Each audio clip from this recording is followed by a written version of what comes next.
Hello and welcome to Delight IAS. NCERT books की summary course का यह अगला लेक्चर है जो कि पॉलिटी की क्लास 6 का यह चैप्टर 9 है, शहरी क्षेत्र में आजीविका। दोस्तों, यदि आपने 1 से लेके 8 तक का यदि कोई लेक्चर मिस किया है तो आप डिलाइट आईएएस के यूट्यूब चैनल से इसको आप देख सकते हैं, क्योंकि एनसीईआरटी बुक्स यूपीएससी और स्टेट पीसीएस सहित विभिन्न प्रतियोगी परीक्षाओं के लिए बहुत महत्वपूर्ण है। इसलिए यह जो एनसीईआरटी बुक्स का समरी कोर्स है आपकी तैयारी में बहुत महत्वपूर्ण भूमिका निभाएगा। आगे बढ़ते हैं, और आगे बढ़ने से पहले आप लोगों के लिए प्रश्न ये है कि which of the following constitutional amendment is related to anti defection law. Means जो भारतीय संविधान का जो संशोधन है, कौन सा संशोधन दल बदल विरोधी कानून से संबंधित है, ये आपको बताना है। इसमें आपके ऑप्शन है, ऑप्शन ए 61 61वां संविधान संशोधन, 52 52वां संविधान संशोधन, 42वां संविधान संशोधन और 73वां संविधान संशोधन। आगे बढ़ते हैं। सबसे पहले आप लोग मुझे ये बताइए कि आजीविका क्या होती है। हम बात करेंगे शहरी क्षेत्र में आजीविका के बारे में, लेकिन आजीविका आखिर होती क्या है। आजीविका से दोस्तों मतलब ये है आपका जो रोजगार होता है ना, या फिर यूं कहें कि आपका जो कैरियर है वही आपकी आजीविका है, क्योंकि इसी से आप कर्म क्षेत्र, जो आपका कार्य क्षेत्र है, उसी से आप पैसा कमाएंगे और भरण पोषण करेंगे। तो आपका जो कैरियर है वही आजीविका है। तो आज के टॉपिक में हम बात करेंगे कि शहरी क्षेत्र में जो लोग रहते हैं उनकी आजीविका कैसी होती है, उनका रोजगार किस तरह का होता है। तो हम देख लेते हैं एक करके आज हम क्या सीखने वाले हैं। सबसे पहला इसमें है सड़कों पर काम करने वाले जो लोग होंगे उनकी आजीविका कैसी होगी। जो व्यापारी वर्ग है, जो दुकानदार है, उसकी आजीविका कैसी होगी। फैक्ट्री में जो काम करने वाला है उसकी आजीविका कैसी होगी, और दफ्तर में जो काम करने वाला होता है, जो ऑफिस में काम करने वाला होता है, उसकी आजीविका कैसी होगी। एक एक करके हम लोग इसको डिस्कस करेंगे, ठीक है। सबसे पहले बात कर लेते हैं सड़कों पर जो काम करते हैं लोग उनकी आजीविका कैसी होगी। यदि आप शहरी पृष्ठभूमि से हैं तो आप देखते होंगे कि सब्जी बेचने वाले हैं, कुछ लोग स्थायी मार्केट होता है मंडी में, वहां पर बेचते हैं सब्जी। कुछ लोग गली गली जाकर आप लोगों को मिलते होंगे, आपकी गलियों में जो सब्जियों के ठेले पर आपको सब्जी बेचने वाले मिलते होंगे। इसके अलावा आप मंदिरों के बाहर फूल की दुकान मिल सकती है, या फिर चौराहे पे सुबह सुबह अखबार वालों की दुकान मिल सकती है, या फिर कुछ ऐसे रेहड़ी वाले जो खिलौनों की दुकान हो सकती है, या स्ट्रीट वेंडर्स जिन्हें हम कहते हैं, उनकी दुकान आपको मिल सकती है। सड़कों पर ये जो लोग काम कर रहे हैं इनकी आजीविका इस तरह से होती है कि आप लोग सोच के देखिए कि यदि आप ये लोग एक दिन यदि आप छुट्टी मनाने चले जाएं, या फिर फूल वाला अपना फूल ना बेचे, अखबार वाला अखबार ना बेचे, या खिलौने वाला खिलौने की दुकान ना लगाए, या सब्जी वाला सब्जी ना बेचे, तो इनकी जो आजीविका है या इनका जो खाने पीने का प्रबंध है वह भी दिक्कत में आ जाएगा। या फिर यूं कहें कि यदि किसी कारण बस ये बीमार भी पड़ गए ना 10-15 दिन के लिए, तो इनके खाने पीने का ठिकाना, तो बाद में इनकी दवाई का ठिकाना भी नहीं रहता है।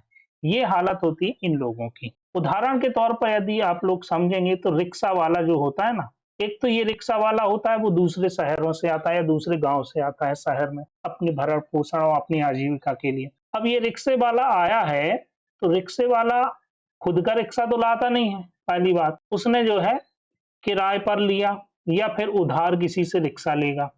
ये उधार यदि लिया तो फिर वो धीरे धीरे कर्ज भी चुकाएगा। साथ ही साथ इस पर जिम्मेदारी किस प्रकार की होगी, जो इसका परिवार गांव में है उसकी भी जिम्मेदारी, वहां भी उसको पैसा भेजना पड़ेगा, ठीक है। और साथ ही साथ अपना भी ध्यान रखना है। वही कंडीशन इसकी भी होगी कि यदि ये बीमार पड़ गया तो उसको खाने पीने की तो छोड़ो, दवाई करवाने के लिए पैसे नहीं मिलेंगे, ठीक है ना। सड़कों पर जो काम करने वाले लोग होंगे उनकी आजीविका इस तरह से चलती है। इनको कोई किसी भी प्रकार की छुट्टी नहीं है, ना ही इनके पास भविष्य का कोई प्लान है कि भविष्य में इंश्योरेंस वगैरह हो जाए, या फिर इनकी जो है पैसा इकट्ठा कर रहे हो तो भविष्य में इस प्रकार से कोई काम आ जाएगा, ऐसा कोई भी प्रबंध नहीं रहता है। दूसरी ओर हम देखें एक व्यापारी या जो दुकानदार होता है उसकी आजीविका किस तरह से रहती है। तो दोस्तों आप लोगों ने शहरों में देखा होगा जो मार्केट होते हैं वहां पर आपको मिठाई की दुकान मिल जाएगी, खिलौने कपड़े की दुकान मिल जाएगी, चप्पल बर्तन बिजली, ये सारी दुकानें मिल जाएंगी। अच्छा, कुछ दुकानदार छोटे होते हैं, कुछ बहुत बड़े होते हैं, जैसे शोरूम वाले होते हैं, ठीक है। शोरूम में जो दुकानदार होते हैं एक उदाहरण इसमें दिया गया है कि 3 मंजिला इमारत है उसकी और हर मंजिल पर अलग-अलग प्रकार के कपड़े हैं। कपड़ों को जो है वो विभिन्न शहरों से लाते हैं, जैसे दिल्ली, मुंबई, अहमदाबाद वगैरह से लाते हैं। कुछ विशेष प्रकार के कपड़े विदेशों से भी आते हैं, ठीक है? अच्छा, अपनी शोरूम का प्रचार-प्रसार करने के लिए विज्ञापन का सहारा लेते हैं, चाहे वो रेडियो हो, अखबार हो, चाहे वो टीवी हो, इस तरह से विज्ञापन के प्रचार-प्रसार करते हैं। साथ ही इनका जो शोरूम है वह लीगल है। लीगल इसलिए है क्योंकि ये शोरूम जो यहाँ खुला हुआ है, वह नगर निगम द्वारा लाइसेंस प्राप्त है। इनकी जो दुकान होगी, वह नगर निगम द्वारा बनाई गई होगी और उसका हो सकता है ये किराए पर लिए हों या फिर उन्होंने पूरी तरह से खरीद भी ली हो सकती है। तो इस तरह से जो है व्यापारी वर्ग की आजीविका होती है, उनका खान-पीन, भरण-पोषण चलता रहता है। तो अगर हम बात करें तुलनात्मक रूप से शहरी जो सड़कों पर लोग काम करने वाले होते हैं, उससे इनकी जो आजीविका है व्यापारी वर्ग की, कुछ बेहतर कंडीशन में हमको दिखाई देती है। क्योंकि इनके पास एक तरह से एक तो स्थायी काम है, कुछ मात्रा में यदि इनके पास सेविंग होती है तो ये छुट्टी भी मना सकते हैं, ठीक है? और ये बड़े स्तर पर यहाँ पर दोनों प्रकार की आपको दुकानें देखने को मिलती हैं शहरों में, चाहे छोटी हो, चाहे वो बड़ी हो, ठीक है? तो दोनों के पास जो है कुछ हद तक सड़कों पर काम करने वालों से बेहतर ज़िंदगी और आजीविका है इनकी। इसके बाद हम देख लेते हैं जो फैक्ट्रियाँ होती हैं शहरों में, आपने बड़ी-बड़ी फैक्ट्री देखी मैन्युफैक्चरिंग, जैसे कि इस चित्र में दिख रहा है, ये एक जो महिला है, यह टेलर का काम कर रही है। तो जो फैक्ट्रियाँ होती हैं दोस्तों, वहाँ पर आपको 2 प्रकार के लोग दिखाई देंगे काम करने वाले। एक होते हैं स्थायी रूप से और एक होते हैं अस्थायी रूप से। अब यहाँ पर एक कांसेप्ट समझिएगा। जैसे सपोज़ दैट फैक्ट्री में जो उत्पादन हो रहा है किसी प्रोडक्ट का हो रहा है। अब इस प्रोडक्ट की यदि डिमांड होगी तो फिर फैक्ट्री का जो मालिक है वह लोगों को काम करने के लिए, उत्पादन करने के लिए बोलेगा। उत्पादन ज़्यादा होना चाहिए और उत्पादन करने के लिए क्या चाहिए? वर्कर चाहिए। वर्कर तभी होंगे जब आप स्थायी और अस्थायी दोनों प्रकार के ज़्यादा लोग लगाओ। अब होता क्या है कि उसकी जो उत्पादन लागत कम करने के लिए कई बार क्या होता है कि जो अस्थायी तौर पर जो है मज़दूर फैक्ट्री का मालिक बुला लेता है। अब जैसे सपोज़ दैट एक ऐसी सिचुएशन बन रही है कि जो उसका प्रोडक्ट है उसकी डिमांड कम है। डिमांड कम नहीं है तो डिमांड कम नहीं है कम है सॉरी डिमांड यदि कम है तो उत्पादन उसको घटाना पड़ेगा। उत्पादन घटाने के लिए वर्कर्स को हटा देना पड़ता है। तो हटाने के लिए वो क्या करेगा? वो फिर छँटनी कर देता है। छँटनी कर देगा। इस तरह से जो लोग यहाँ पर अस्थायी तौर पर काम कर रहे हैं, वो लोग कैसे हो जाएँगे? वो बेरोज़गार हो जाएँगे। अब उनकी आजीविका इस तरह से कैसे चल पाएगी?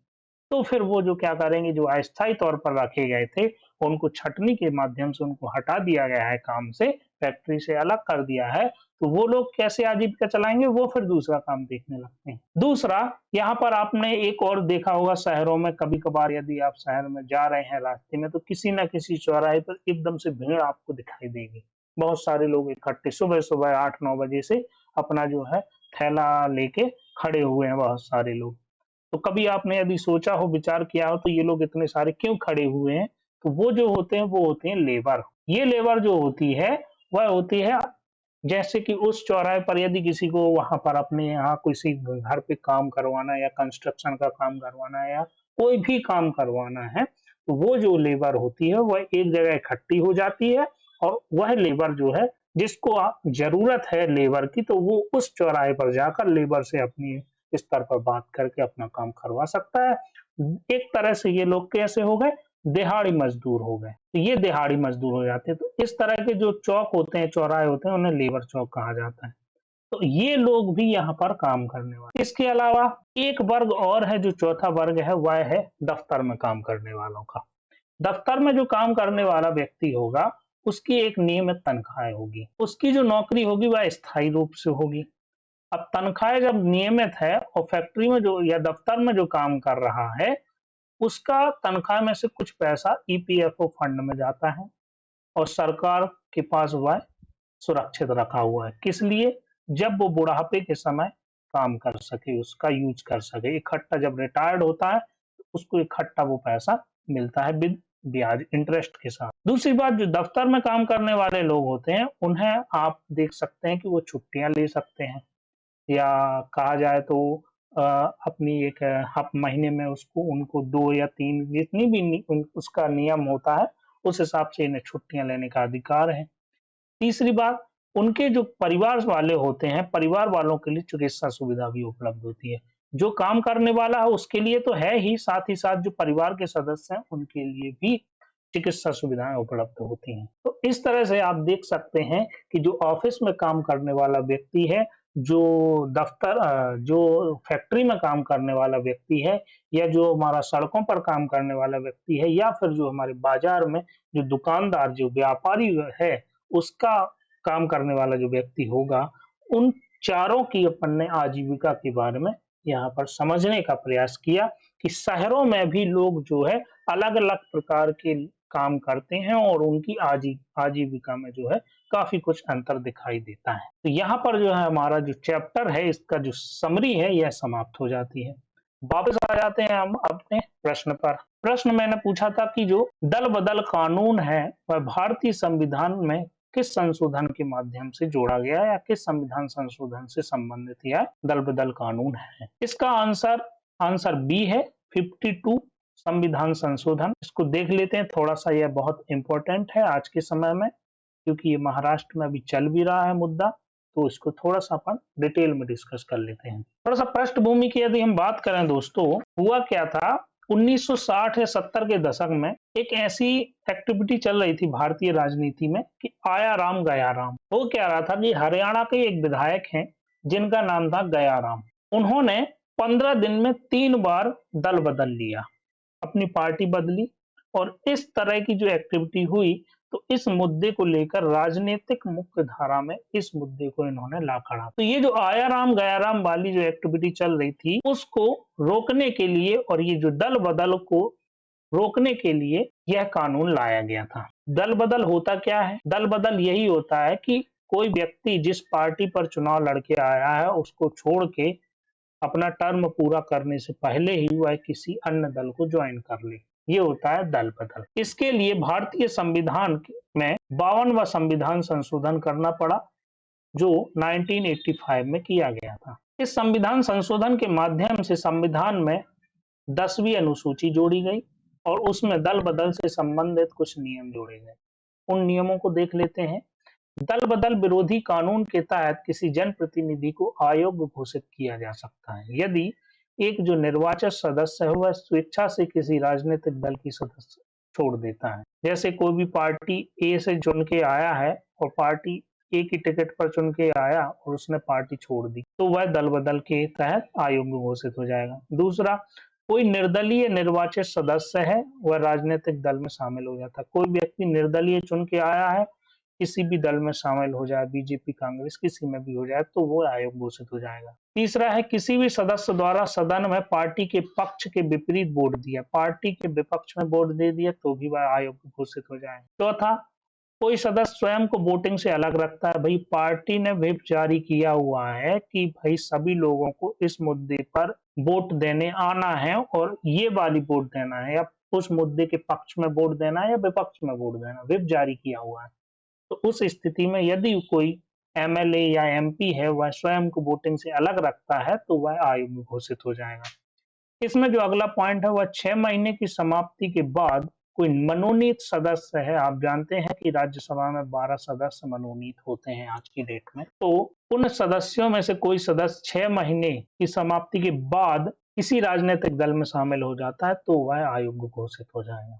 अब बात उठती है कि अयोग्य घोषित करने का जो निर्णय है वह कौन होगा। तो ये निर्णय जो है जिस सदन का वह सदस्य है उस सदन का जो अध्यक्ष है या सभापति है वह इसका निर्णय लेगा। लेकिन यहाँ पर एक बात याद रखिए कि यदि कोई सदस्य, जैसे सपोज दैट कि वह लोकसभा का है और लोकसभा में जो अध्यक्ष है वर्तमान में बीजेपी का है, तो यदि कोई सदस्य बीजेपी का सदस्य छोड़कर किसी अन्य पार्टी में जाता है, उस स्थिति में वही सेम पार्टी का ही अध्यक्ष वहां पर बैठा हुआ है तो उसे यह निर्णय लेने का अधिकार नहीं है। ऐसी स्थिति में जो सभी लोग मिलकर किसी सदस्य को चुनेंगे वह इसका निर्णय लेगा। अच्छा, यहाँ पर एक इम्पोर्टेंट बात यह है कि कुछ अपवाद हैं। जैसे यदि किसी दल में सपोज दैट कि 100 सदस्य हैं, 100 में से यदि 2/3 सदस्य एक साथ वहां से इस्तीफा देके किसी दूसरे दल में ज्वाइन हो कर लेते हैं, तो उस स्थिति में ये दल बदल विरोधी कानून लागू नहीं होता है। ये इसका अपवाद है। ठीक है, तो आप लोग इसको बहुत अच्छे से समझ लीजिएगा, काफी इंपॉर्टेंट है एग्जाम पर्सपेक्टिव से। और यह याद रखिए कि 1985 में संविधान संशोधन 52वां संविधान संशोधन के माध्यम से यह संविधान में जोड़ा गया था और 10वीं अनुसूची में इसका उल्लेख है। ठीक है, यदि आप इस लेक्चर की पीडीएफ चाहते हैं तो डिलाइट आईएएस के टेलीग्राम चैनल को ज्वाइन कीजिए। और आपको यदि ये वीडियो पसंद आता है तो आप लोग डिलाइट आईएएस के यूट्यूब चैनल को सब्सक्राइब कीजिए और वीडियो को लाइक और शेयर कीजिए। आज के लिए इतना ही। Thank you very much.